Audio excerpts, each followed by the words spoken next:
হয় যে আল্লাহ কোনো পথ নাই, কোনো রাস্তা নাই, বাট সামনে এগিয়ে যাও, গো হেড। রাস্তা কখনো ফোরায় না। মনে রাখবা, সমস্যা যেখানে আছে সেখানে সমস্যার চাবিও আছে, না নাই? এজন্য মাঝে মাঝে আমাদের জীবনের পরীক্ষা রহমত হয় একজনের পক্ষ থেকে। আওয়াজ দিয়ে বলেন, তিনি কে? মাঝে মাঝে জীবনের দুঃখ কষ্ট এটা রহমত হয়ে আসে। সুবহানাল্লাহ পড়েন। মনে হয় যে আল্লাহ এটা কি হইল, যারে ভালোবাসলাম তারে পাইলাম না, প্যারা নাই, খালি চিল। হ্যাঁ, এরকম যুবক আছে না বাংলাদেশে? কেউ বলে প্যারা নাই, চিল, আর কেউ গাঁজা খাইয়া মদ খাইয়া জীবনটাই শেষ। এরকম অনেক যুবক আছে। তো বোঝা উচিত যে জীবনে অনেকজন আসবে, অনেকজন যাবে, তবে এটা মাথায় রাখতে হবে যে আল্লাহ যারে তোমার জন্য লিখে রেখেছে এটা আসবে ঠিকই, এটা কখনো যাবে না। ঠিক না বলো? Your test sometimes could be blessing. মাঝে মাঝে তোমার জীবনের দুঃখ কষ্ট এটা রহমতও হতে পারে। খুব মনোযোগ দিয়ে শুনবেন। এটা আমি আশা রাখি যে এটা শুনলে যুবকদের জীবন পরিবর্তন হবে, নারীদের জীবনও পরিবর্তন হবে। মারিয়াম আলাইহিস সালাতু ওয়াস সালামের মায়ের নাম ছিল হান্না। নাম ছিল কি? হান্না। আর বাবার নাম ছিল ইমরান। যখন Hannah, when she conceived the baby, যখন সে বাচ্চাকে গর্ভে ধারণ করলো, সে একটা মান্যত করলো যে আমার বাচ্চা যখন ভূমিষ্ঠ হবে আমি আমার বাচ্চাকে আল্লাহর রাস্তায় সঁপে দেব, আমি আমার সন্তানকে আল্লাহর ঘরের মসজিদের খাদেম বানাবো। সুবহানাল্লাহ পড়েন।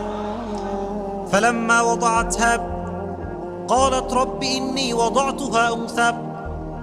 তিনি স্বপ্ন দেখেছেন আমার একজন পুত্র সন্তান হবে, আমি আমার পুত্র সন্তানকে আল্লাহর ঘরের খাদেম বানাবো। যখন বাচ্চা জন্মগ্রহণ করলো তখন তিনি দেখলেন, যারে এটা তো কোনো ছেলে না, এটা হচ্ছে মেয়ে। মেয়ে তো জেনুইনলি কোনো মসজিদের খাদেমা হতে পারে না, ছেলে হয়। তো উনি বলেন, আল্লাহ আমি তো একটা মেয়ে জন্ম দিয়েছি, ওয়াইন্নী সাম্মাইতুহা মারইয়াম and I have named her Mariam, তার নাম রেখেছি আমি মারিয়াম, এবং আমি তাকে তোমার রাস্তায় বিলীন করতে চাই। সুবহানাল্লাহ পড়েন। এবার তিনি তার মেয়েকে নিয়ে, মারিয়ামকে নিয়ে বাইতুল মাকদাস, তৎকালীন সময় বাইতুল মাকদাসের ইমাম ছিলেন জাকারিয়া। নাম কি ছিল প্রিয় ভাইরা? জাকারিয়া আলাইহিস সালাতু ওয়াস সালাম।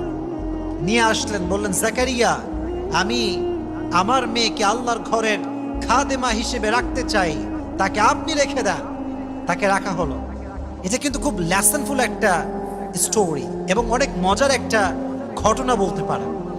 তো মারিয়াম যখন ঘরে অবস্থান করত মসজিদে, যখনই জাকারিয়া আলাইহিস সালাতু ওয়াস সালাম মেহরাবে আসতেন তখন দেখতেন মারিয়ামের সামনে খাবার রাখা আছে, বিভিন্ন রকমের খাবার।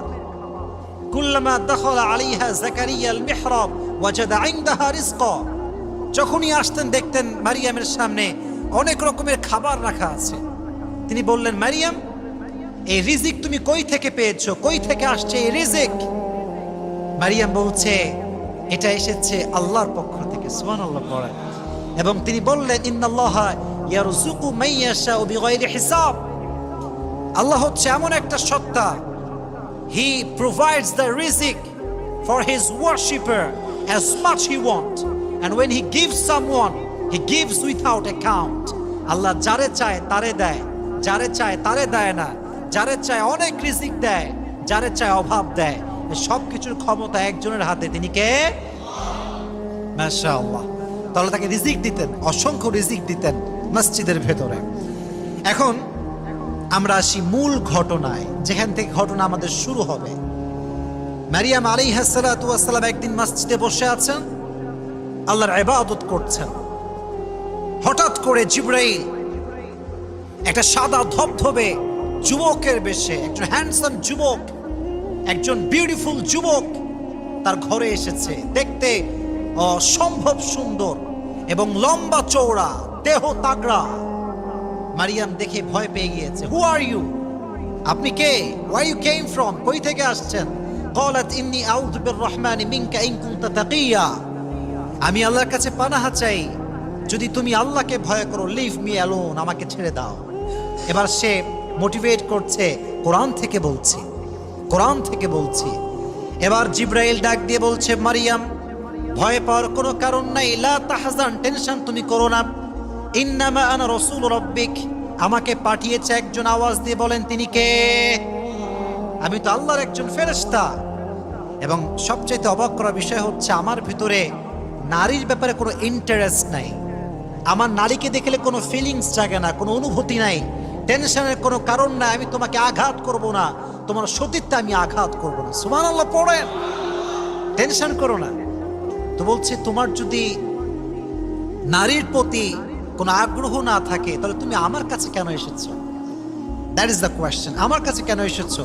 বলছে লিয়াহাবা লাকি গুলামান যাকিয়া, আমি এসেছি একটা সুসংবাদ দেওয়ার জন্য। সুসংবাদ, what is the good news? কি সেটা? বলছে লিয়াহাবা লাকি গুলামান যাকিয়া,